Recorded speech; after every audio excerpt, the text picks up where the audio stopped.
vemos o Espírito Santo dentro do coração do Mestre Jesus. Eu nunca vi na minha vida, consegui encontrar esta gravura há muitos anos, tenho-a comigo, e acho que é realmente extraordinária. E prende-se, de facto, com tudo isto que estamos a falar.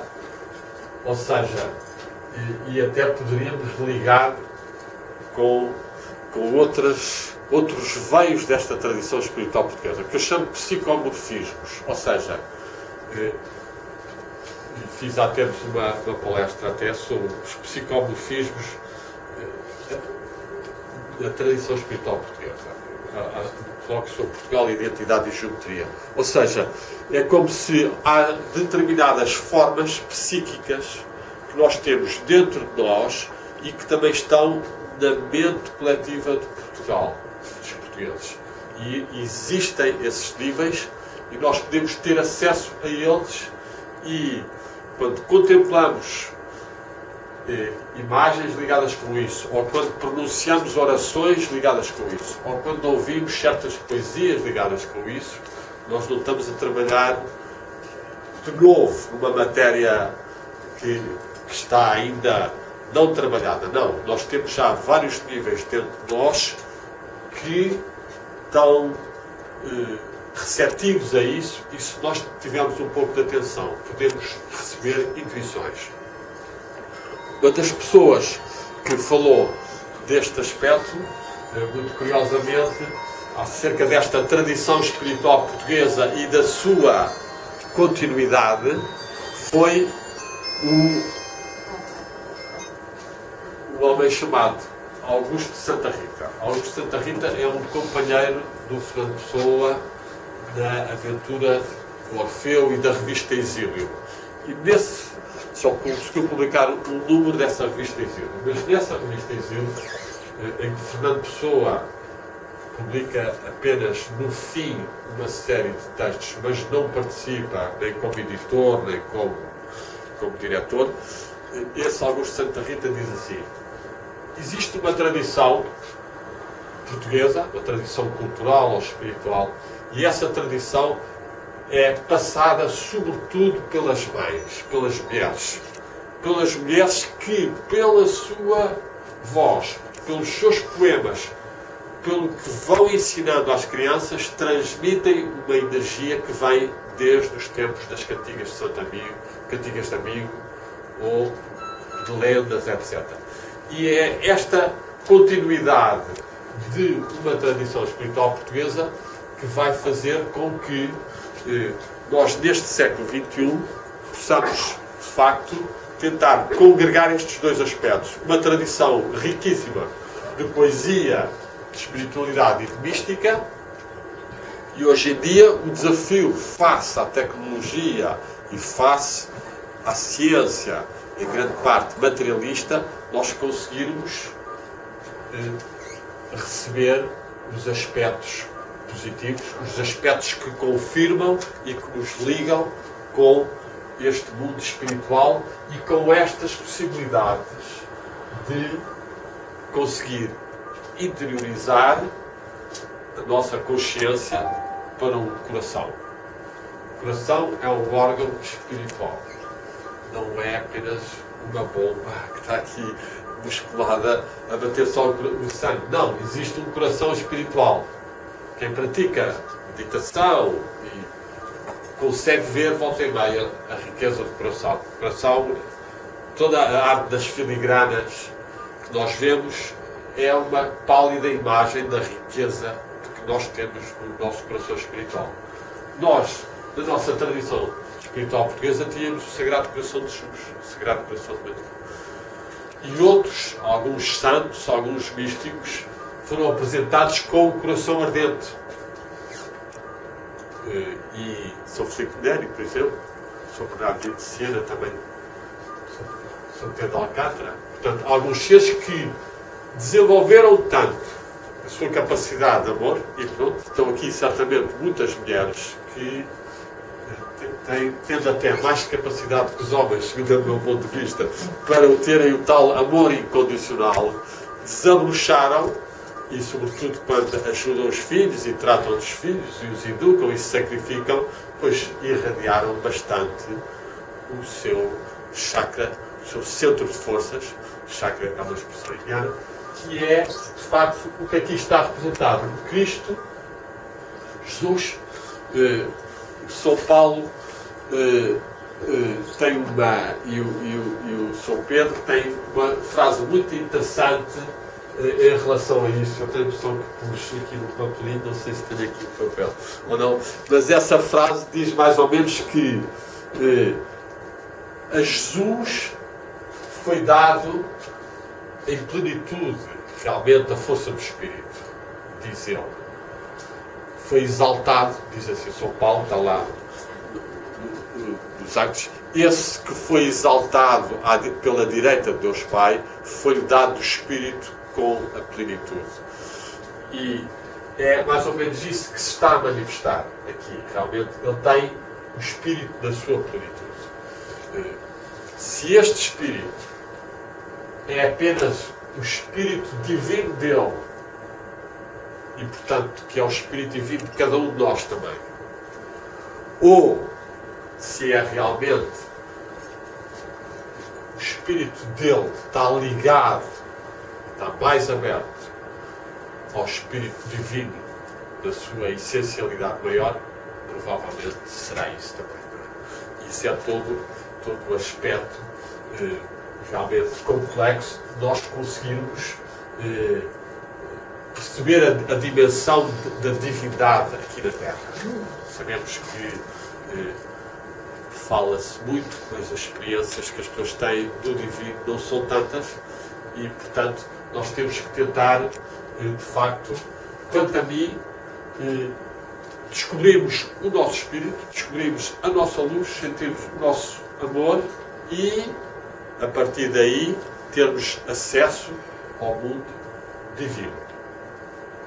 Ou seja, em vez de estarmos aí diretamente para um divino exterior, como muita gente faz, eu penso que esta tradição remete-nos mais para um trabalho de interiorização pelo coração ou pelo olho espiritual, para podermos depois ou ver ou sentir essa dimensão do nosso espírito, do corpo espiritual e, eventualmente, volta e meia, uma pessoa poder expandir a um nível divino. Este nível divino, pronto, é uma zona dificílima. Eu escrevi este livrinho, Da Alma ao Espírito, que é uma tentativa de mostrar algumas hipóteses de trabalho da ligação. Está ali, pois. Não, está aí, basta. Pois, está aí. Este Alma ao Espírito é um bocadinho esta tentativa de percebermos como é que nós podemos passar um pouco da agitação dos sentimentos e pensamentos, chegarmos ao tal espírito, ao tal eu espiritual, à tal consciência, à tal centelha divina. E isto é o grande trabalho. Por isso é que eu não tenho televisão hoje em dia, porque uma pessoa com televisão está completamente muito mais centrifugado. Uma pessoa tem que saber resistir, temos que ter, volta e meia, a algumas alturas em que uma pessoa tenta fazer meia hora, uma hora e preparar-se para ter que dizer que vai conseguir, porque ao fim de 5 minutos ou 10 há logo uma voz que diz: não vais conseguir, vai estar sempre a haver pensamentos, vai estar sempre a haver pensamentos. Portanto, uma pessoa tem então que fazer um pouco de persistência.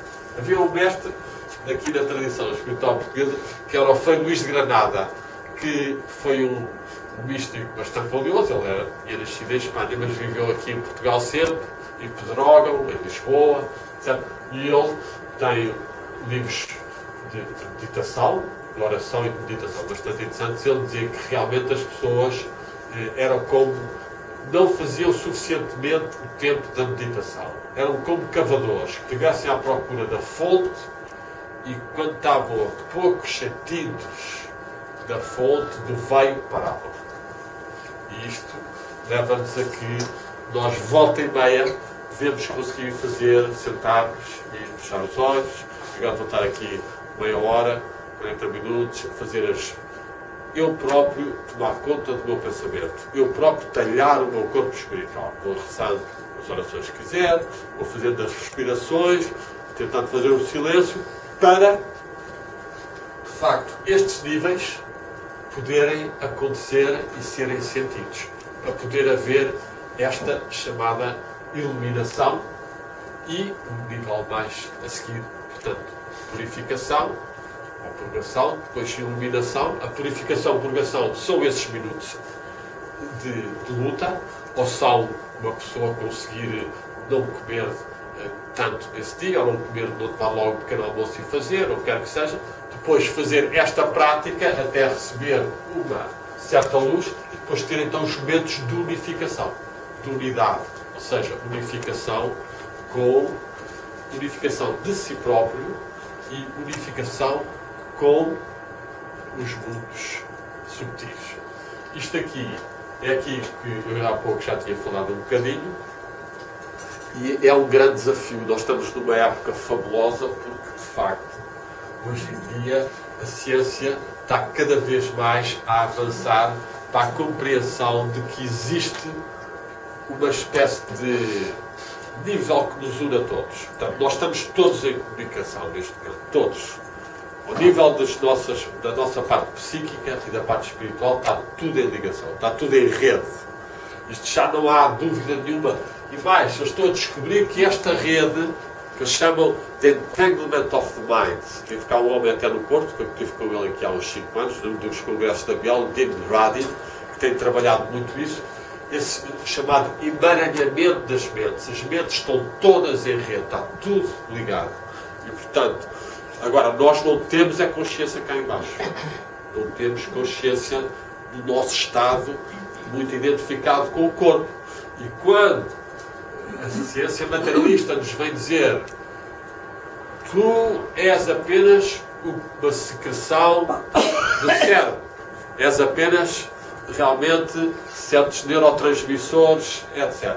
Estás fechado dentro da tua cabeça. Nós ficamos aqui limitados.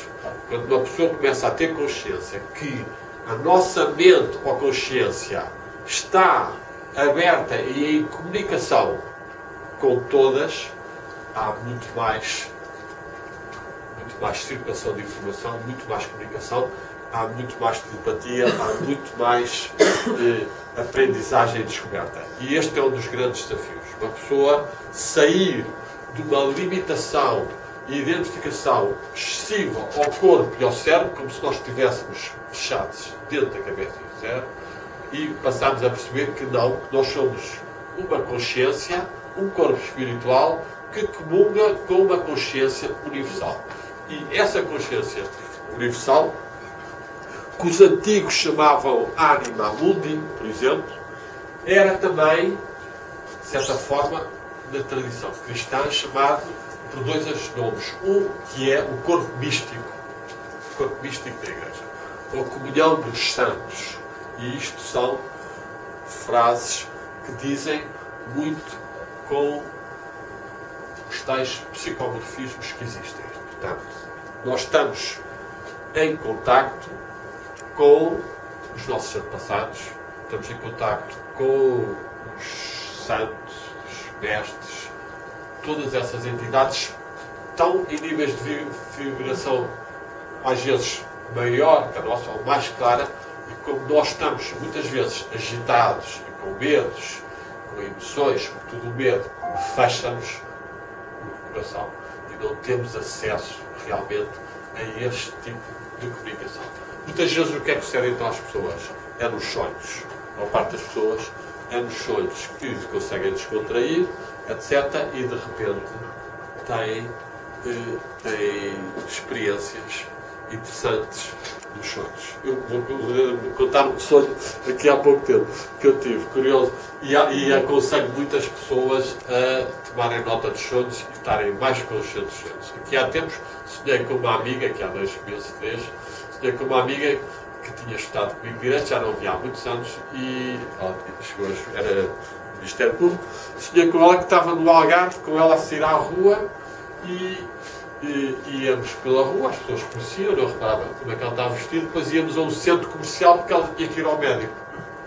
estar com ela, mas hesitei se devia entrar para a sala de médicos, devia ficar na sala de espera ou não, ou ir para o centro comercial. Eu preferi, bem, vou para o centro comercial, tem lá uma loja vegetariana ou naturista, e lá fui.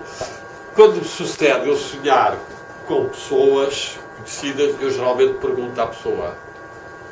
No outro dia, falo para ela e disse: olha, sonhei contigo. Aconteceu alguma coisa? Em geral não acontece. Mas neste caso, quando eu falei, ela disse-me assim: olha, eu não sonhei contigo, mas curiosamente ontem eu fui à minha médica, que é no centro comercial. Portanto, é um exemplo de que a energia circula e nós, se tivermos mais abertos, e depois é claro, isto depois aqui há afinidades, há certo tipo de coisas, mas muitas vezes as mães têm percepção de que o filho está a passar-se qualquer coisa, etc. Porque a informação circula. E o que é mais interessante nesta física moderna é que eles estão a descobrir que esta circulação de informação vai a uma velocidade maior que cada luz. Isto é muito interessante. Portanto, explica, de facto, a capacidade de telepatia, de transmissão, se bem que, isto pronto, aqui são pontos que estão ainda em dúvida, há uns que acham que é transmissão de pensamento ou de força de uma pessoa para a outra, enquanto que há outros que dizem não, o que existe há um campo de informação global onde isso está a circular e as pessoas captam. Portanto, não é tanto enviar pensamento, mas é mais a comunicação.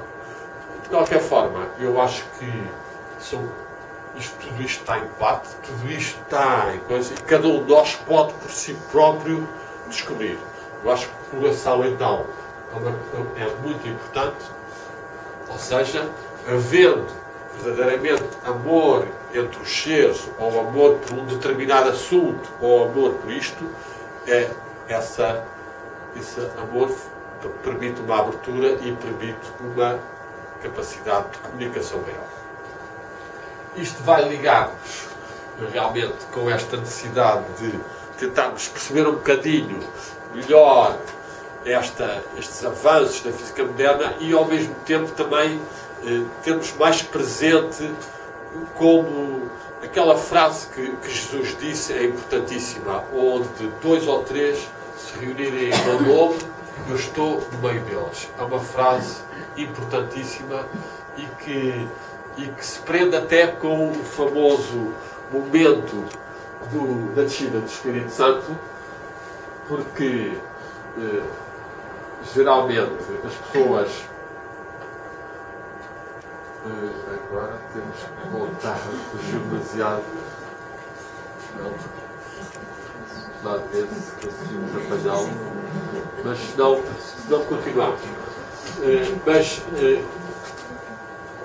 quando há descrição, vamos lá, eu tenho estado a falar num aspecto bastante fluido e que eu gosto, sem ter preparado muito, a partir do que eu sei, vou dizer.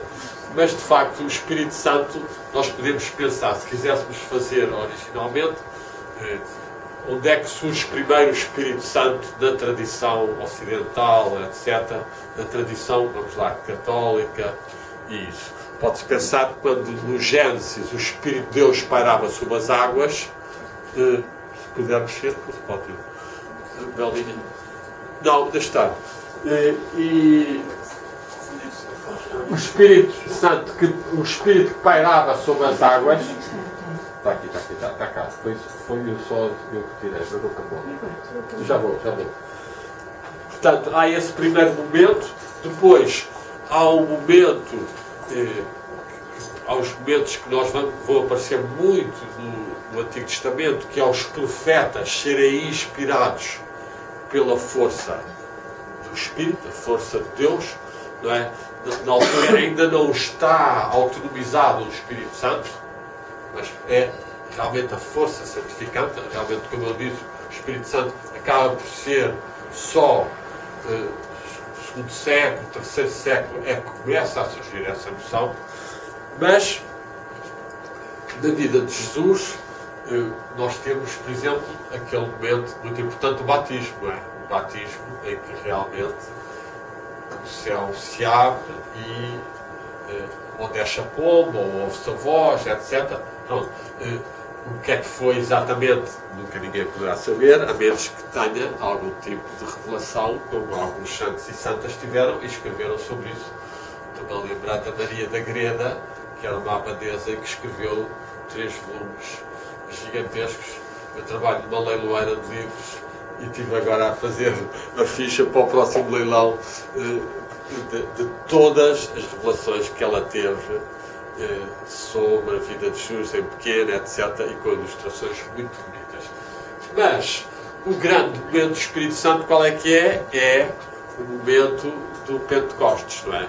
Já depois de Jesus morrer, quando estão reunidos numa casa, e então a descrição, eu publiquei este livro do Erasmo, Modo de Orar a Deus, que é um livro bastante valioso, porque o Erasmo, quanto a mim, foi um dos grandes mestres do Ocidente e da espiritualidade, e o Erasmo tem muitos ensinamentos valiosos, e ele aqui traduz, ele fez uma tradução, em 1516 ele publica uma tradução do Novo Testamento, que ele se atreve a chamar Novo Instrumento.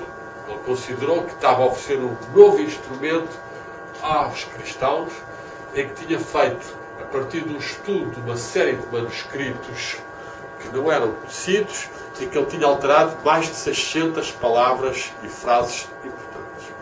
E teve a sorte de encontrar um Papa Leão X, que concede o seu beneplácito numa carta, e o Erasmo publica no frontispício, logo a seguir ao frontispício do livro, e o livro, apesar de depois ser muito atacado por alguns, tinha esse apoio do Papa Leão X. E o que é que o Erasmo, em relação a este momento do Pentecostes e a outros, que ele tem traduções muito interessantes, aparece a palavra veemência e aparece a palavra unanimiter, uma alma. Portanto, eles estão reunidos, mas estão com uma só alma. Isto é muito importante. Dois ou três se encontram e reúnem em meu nome, ou quando eles estão unanimidade, é uma só alma. Isto significa o quê? Significa que as pessoas estão a comungar no tal campo que liga todos eles. E, portanto, eles estão a fazer-se um com esse nível, e então o Espírito ou a informação desce. O que é que desceu ali? Eles dizem que há um som. É muito curioso, porque a casa toda é cheia. A descrição que está no Pentecostes é que a casa toda é cheia. É como chamas que depois se separam sob a cabeça de cada um. E este sob a cabeça de cada um é também este é um dos aspectos mais profundos e mais difíceis de uma pessoa perceber bem, é a localização do Espírito. O Espírito, sendo de um nível mais subtil, não sendo tão material, onde é que ele se vai localizar? Pronto, isto é um aspecto também em está em completo debate, não há ninguém que diga claramente. Há pessoas que não vão dizendo as suas ideias, etc. A minha visão neste momento é que o Espírito tem essa capacidade, de acordo até com a ciência moderna, de ser partícula e ser onda. Ou seja, ele é tanto uma centelha, o núcleo central da nossa individualidade e do nosso ser, mas ele depois pode assumir essa dimensão de corpo espiritual, pode assumir essa forma de onda energética. E, de facto, na maior parte das tradições, nós vamos para o budismo, vamos para outras, eles aparecem, o Buda, por exemplo, aparece com, e quase todos os outros, com a luz desta zona manifestada. No Pentecostes, sucede também, de facto, aparecer uma chama no cimo da cabeça de cada um. Se nós formos também ali aos Jerónimos, o tal portal do Coentro, ou ocidental, onde reparar que os anjos que estão ao lado do nascimento de Jesus, cada um deles tem uma chama a sair da testa. E tudo isto são indícios realmente deste tal corpo espiritual, deste tal corpo ígneo e de diferentes pontos onde essa presença se manifesta mais ou irradia mais. Aqui temos, no caso de estar aí o Mestre Jesus, seria a partir do coração, noutros será acima da cabeça. Mas então o Erasmo fala desse unanimiter, dessa capacidade das pessoas se reunirem em grupos e conseguirem, pela sua aspiração, criarem um campo energético que permite uma maior aproximação entre o mundo espiritual e o mundo